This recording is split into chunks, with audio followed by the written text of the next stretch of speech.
technology and movement, technical advances in fitness, machines, ergonomics, biomechanics, all these things being performed by a machine, therapies being performed by our advanced technology. These are really great, and they have definitely a place, and they have a purpose for sure.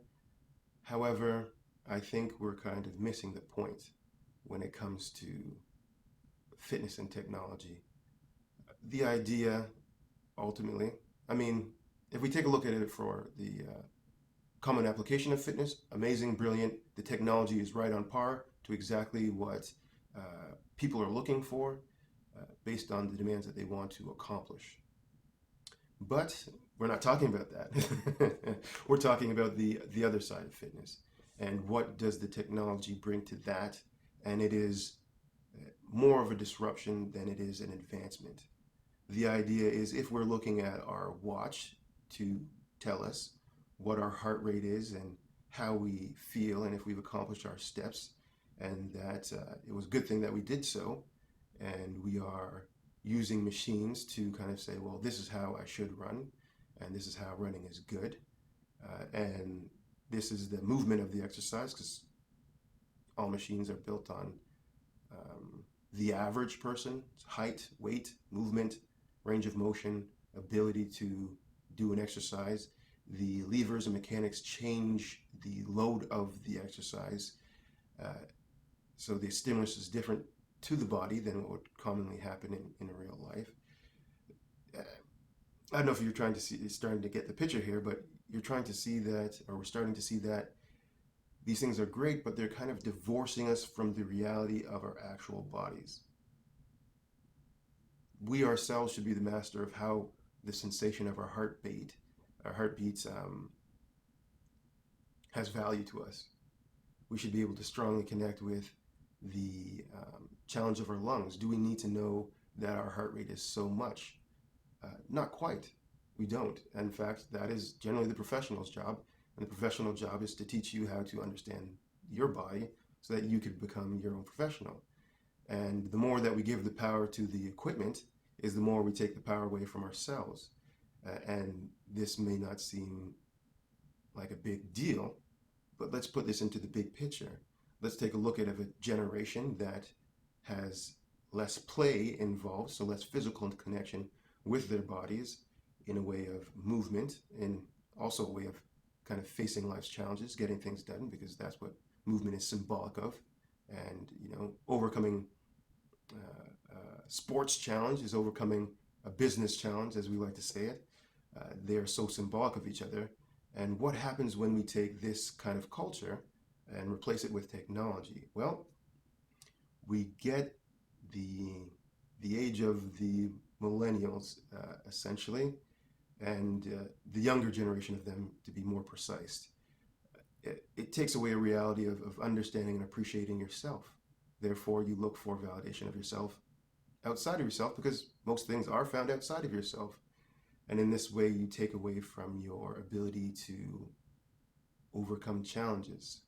If you can't feel that you're strong in yourself, then you need it from somebody else. When you need it from somebody else, this takes away from your human reality. We need to feel powerful in ourselves. Guys need to feel like they get things done, or people that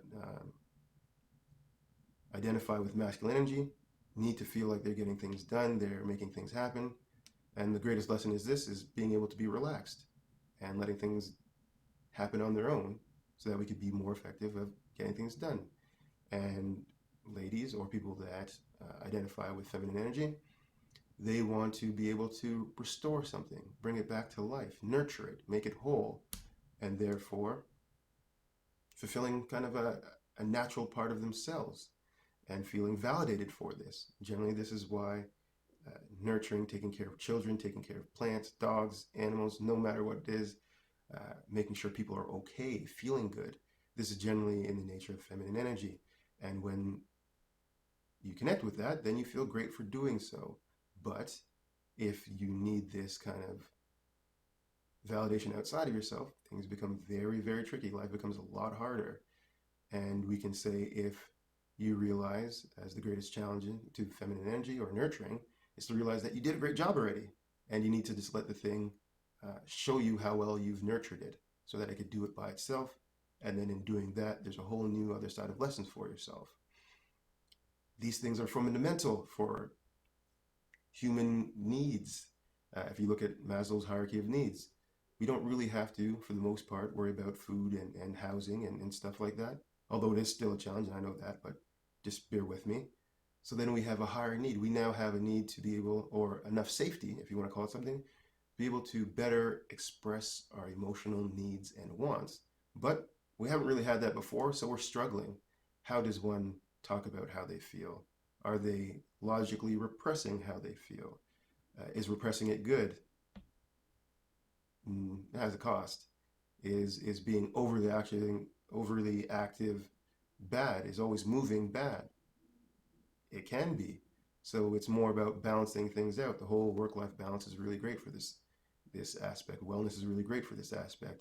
I think self-care speaks deeper to what we need to get done to be able to actualize wellness and actualize work-life balance. And I just wanted to put this insight out there because it is very important that we realize that we need to be connected to ourselves. We need to understand how we move, why we move. And in this way, we could become extremely proactive in dealing with a lot of healthcare issues that don't need to become healthcare issues. Most things that are like socially formed by environment versus just by the body itself, or lack of listening to the body creates these illnesses and challenges. We need to be able to communicate better to offset these challenges and therefore be healthier examples for the younger people and be able to offer greater energy and wisdom to them because we ourselves aren't burnt out. It's hard to help people out when you're just trying to make it yourself, right? So this is very important.